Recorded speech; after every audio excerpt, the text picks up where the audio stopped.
क्या हमारे शब्द मतलब जो हम बोलते हैं सचमुच हमारी किस्मत तय कर सकते हैं? क्या सिर्फ बोलने के तरीके से गरीबी आ सकती है? श्री श्रीपाद श्री वल्लभ के उपदेशों पर आधारित ये स्रोत कुछ ऐसे ही मतलब चौंकाने वाले दावे करते हैं। आज हम इन्हीं विचारों की गहराई में उतरेंगे, शब्दों का असर, दरिद्रता से कैसे बचे और ईश्वर के नाम यानी नाम जप की शक्ति पर। इन स्रोतों में एक दिलचस्प जिक्र है वायु यज्ञ का। अब ये ठीक ठीक क्या है ये तो पूरी तरह साफ नहीं है, पर ऐसा लगता है कि इसका संबंध शायद वाणी या वातावरण की शुद्धि से है। और इसी से जुड़ी एक कहानी भी है, एक वृद्ध ब्राह्मण की जिन्हें पेट में भयानक दर्द था। हाँ, और कहानी के अनुसार श्री श्रीपाद ने ये बताया कि उस ब्राह्मण की जो तकलीफ थी ना, उसका कारण उनके पिछले जन्म के कड़वे बोल थे। उन्होंने अपनी जबान से, अपनी बातों से दूसरों को बहुत दुख पहुंचाया था। और ये सोचना कि शब्द सिर्फ दिमागी चोट नहीं देते, बल्कि शरीर पर भी असर डाल सकते हैं, कष्ट दे सकते हैं, ये अपने आप में काफी गंभीर बात है। बिल्कुल। और यहाँ बात और भी मतलब पेचीदा हो जाती है। स्रोत ये कहते हैं कि श्री श्रीपाद के अनुसार वाणी के जो पाप हैं उन्हें धोने के लिए कलियुग में ईश्वर के नाम स्मरण से मतलब नाम जपने से बेहतर कोई तरीका नहीं है। पर ये काम कैसे करता है? मतलब सिर्फ शब्द बोलने से चीजें इतनी कैसे बिगड़ सकती हैं? हाँ, यहीं पर स्रोत एक आप कह सकते हैं अनोखा तंत्र बताता है। श्री श्रीपाद के अनुसार जब हम कुछ बोलते हैं ना, तो हमारे शब्द 3 गुणों को सत्व, रज या तम इनको उकसाते हैं।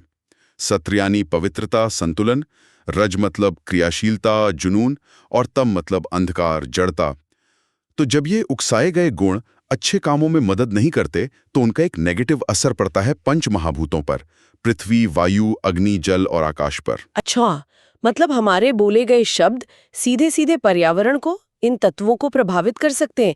ये तो बहुत बड़ी बात है। क्या स्रोत ये समझाता है कि कैसे मतलब शब्द कैसे गुणों को और गुण फिर कैसे तत्वों को प्रभावित करते हैं? इसका कोई मैकेनिज्म बताया है? आ देखिए, स्रोत इसके पीछे का वो पूरा विज्ञान या प्रक्रिया वो विस्तार से तो नहीं बताता, लेकिन इस बात पे बहुत जोर देता है कि ये एक अदृश्य लेकिन वास्तविक प्रभाव है। और जब ये पंच तत्व मतलब ये एलिमेंट्स प्रदूषित होते हैं, तो फिर सब कुछ, हमारा मन, हमारा शरीर, यहाँ तक कि हमारी अंतरात्मा भी, वो भी प्रदूषित हो जाती है। इससे क्या होता है? व्यक्ति पाप कर्मों की तरफ बढ़ता है, और पाप उसे ले जाता है दरिद्रता की ओर, और फिर गरीबी में इंसान शायद और गलत काम करने लगता है। हाँ, बिल्कुल बिल्कुल, गरीबी के कारण वो और पाप करता है।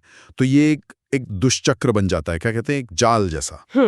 ये तो वाकई एक गंभीर चक्र है। अगर शब्द इतने शक्तिशाली हैं और इस तरह फंसा सकते हैं, तो क्या स्रोत इससे बाहर निकलने का कोई रास्ता भी बताता है? हाँ हाँ, बिल्कुल। श्री श्रीपाद ने इसी चक्र को तोड़ने के लिए नाम स्मरण यानी ईश्वर के नाम का जाप करने का एक महायज्ञ शुरू करने की बात कही है। उन्होंने खास तौर पर श्रीपाद वल्लभ दिगंबरा, दत्त दिगंबरा, इस नाम का जाप करने पर जोर दिया। ओह! और उस वृद्ध ब्राह्मण का क्या हुआ जिन्हें पीठ में दर्द था?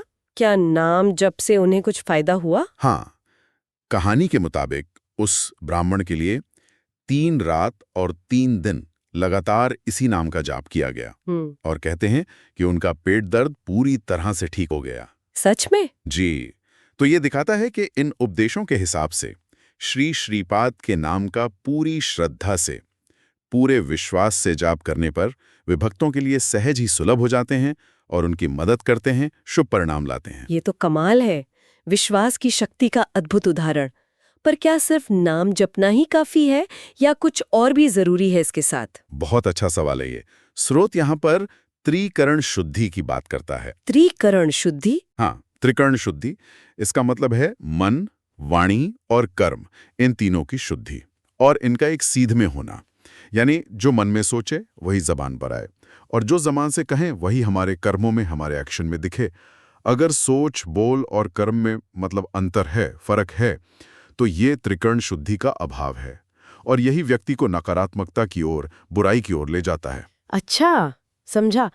तो फिर नाम जप, ये जो नाम स्मरण है, ये इस त्रिकरण शुद्धि में कैसे मदद करता है? देखिए, जब ईश्वर का पवित्र नाम जीभ पर बार बार आता है ना, तो धीरे धीरे पवित्र और अच्छे शब्द बोलने की आदत बनती है, वाणी शुद्ध होती है।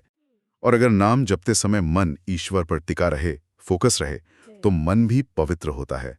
और जब मन और वाणी पवित्र हो जाते हैं तो स्वाभाविक रूप से अपने आप ही अच्छे कर्म करने की प्रेरणा मिलती है। कलयुग में मुक्ति के कई रास्ते बताए गए हैं, पर इन उपदेशों में नाम जप को सबसे सरल और सबसे प्रभावी माना गया है। तो संक्षेप में कहें तो इन स्रोतों का सार ये है कि हमारी वाणी में, हमारे शब्दों में जबरदस्त शक्ति है, बहुत पावर है। इसका गलत इस्तेमाल ना सिर्फ दूसरों को दुख देता है, बल्कि हमारे अपने जीवन में भी दरिद्रता और रोग जैसी मुश्किलें लाता है, और हमारे आसपास के माहौल को, पर्यावरण को भी नेगेटिव तरीके से प्रभावित करता है। और इस नकारात्मक चक्र से निकलने और शुद्धि पाने के लिए त्रिकरण शुद्धि यानी मन, वाणी, कर्म का तालमेल और ईश्वर का नाम जप, इसे एक सरल और कारगर रास्ता बताया गया है। तो अंत में ये सोचने वाली बात है ना, अगर इन स्रोतों की माने और कहे गए शब्दों में इतनी शक्ति है कि वह हमारे भौतिक जीवन और पर्यावरण तक को बदल सकते हैं, तो हमारे रोजमर्रा के जीवन में जो अनगिनत शब्द हम बोलते हैं, सुनते हैं या पढ़ते हैं, उनका हम पर और हमारे आसपास के माहौल पर कितना गहरा, कितना सूक्ष्म और शायद अनदेखा असर पड़ता होगा, ये विचार करने लायक बात है।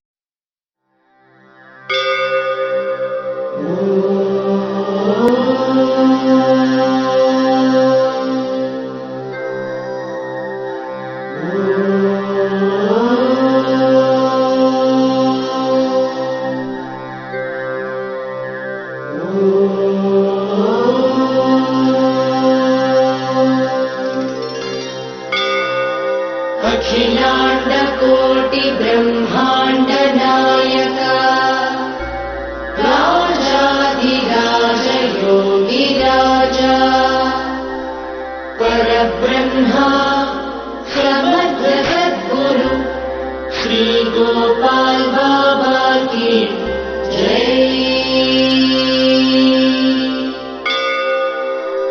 अखिलाण्डकोटि ब्रह्माण्ड नायका राजाधिराज योगिराजा परब्रह्मा प्रमथगद्गुरु श्री गोपाल बाबा की जय।